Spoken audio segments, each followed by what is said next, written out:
Greetings everyone, this is Renize and thank you for tuning in. Good evening to everyone and good day to everyone else who's not in my time zone, GMT plus 8. In any case, today I am showing to you an archaeology discovery. So, it's a recording of, it's a fully mixed version of Ghost Rule that I did about 2 years ago, I believe. But I had qualms on releasing it because I didn't think it was good enough. But upon further inspection, I just realized that, it's actually not that bad. I always thought that the audio was picking, but when I rendered it and I viewed the statistics, it wasn't even picking. And I was so surprised. So I'm going to share this with you because this is the 42nd version of Ghost Rule that I tried to mix 2 years back. Let's just give it a listen.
足りないものを望んだら僕じゃない僕に出会ったよ。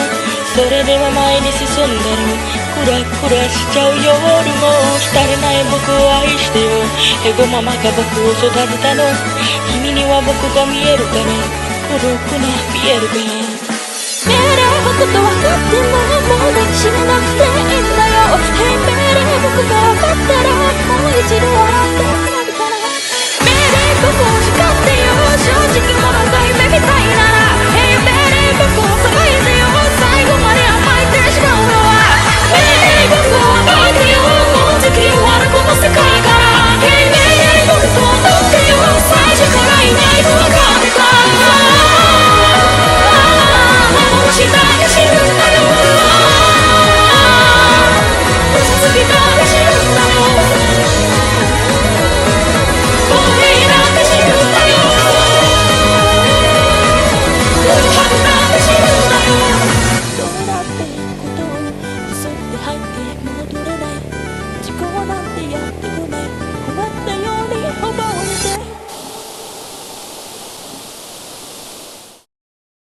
Well then, I think it was good.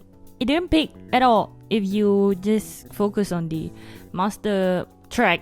Obviously it went to the rate values, that's undeniable, but it didn't, how to say, the green parts of it didn't like go orangey or red, which is very different from what I remember, because I do remember it picking, but maybe it was somewhere in one of the versions out of the 42 versions that I did, that that continuously kept picking.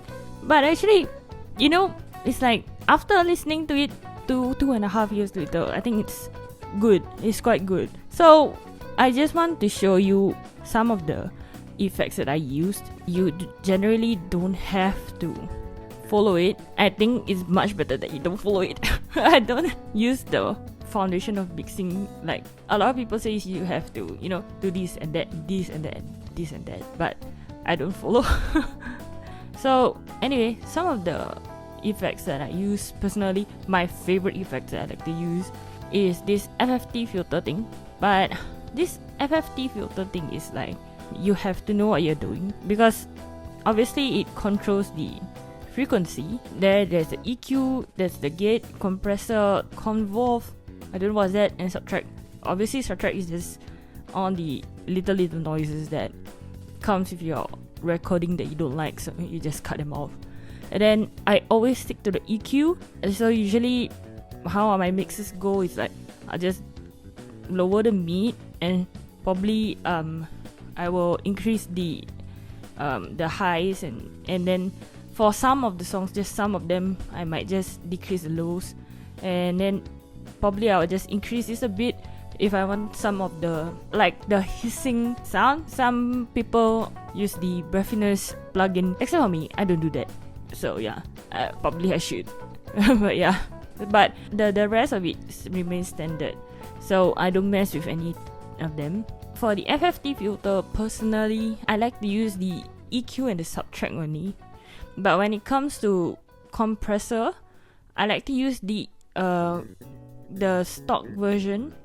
So the rear comp, I think generally the stock version is already good enough as it is. So you have basically everything you need for a standard mix. If echo sorry about it. When it comes to echo, I like to use the real verbate, but generally I don't use any of the presets. I generally like to control my own room size. Dampening, I don't really mess with the dampening, but I will mess with the low pass and the high pass, and then the wet and the dry.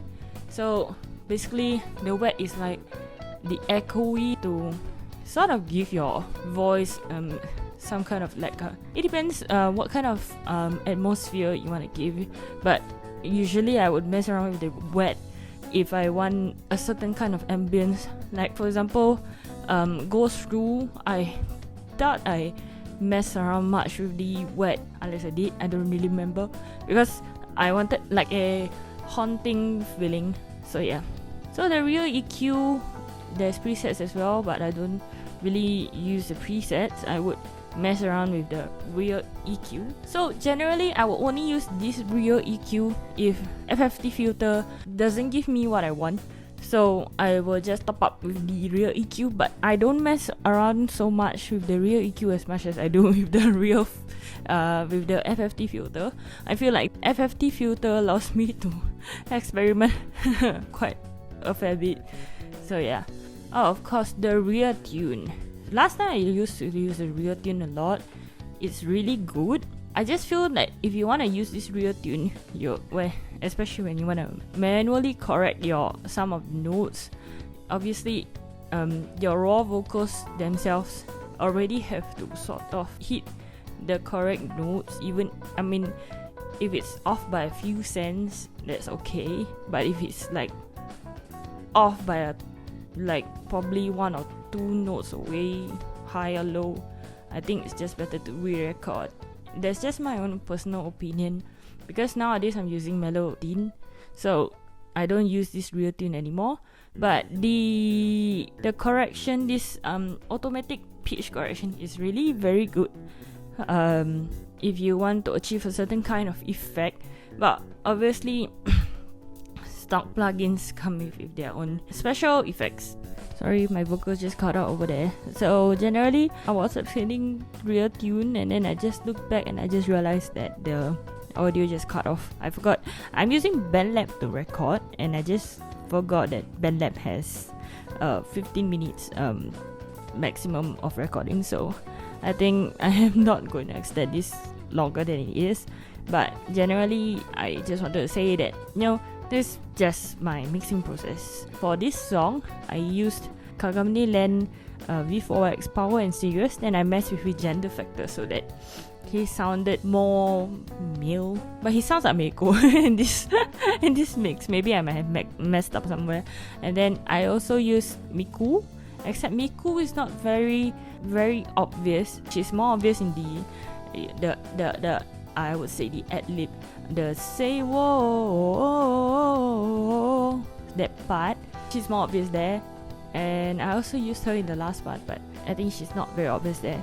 But Miku version is, I'm not sure, I cannot remember if I used her V4X beta or her NT version. It might have been the NT version because of the processing of the voice. I think it didn't sound like V4X to me, at least. So yeah, that's all. I use Len, and then there's myself, and then there's Miku. I understand that some part of the vocals might have been a bit to the right and a bit to the left, but I think at the point of time I had this artistic vision, like, so basically it's like I support on the right and then Len supports on the left, and then when Len supports on the left, I support on the and I sing on the right. So it's like you can hear two versions equally. So it's like sort of splitting lines equally between two singers. Yeah. So yeah, I just wanted to explain my singing process back then and my mixing process. So yeah, I hope you enjoyed this video. Anyway, I am going on a break. I will be back November, I think. Yeah, hopefully, if all goes according to plan. Anyway, I hope you have a great day ahead, and goodbye everybody.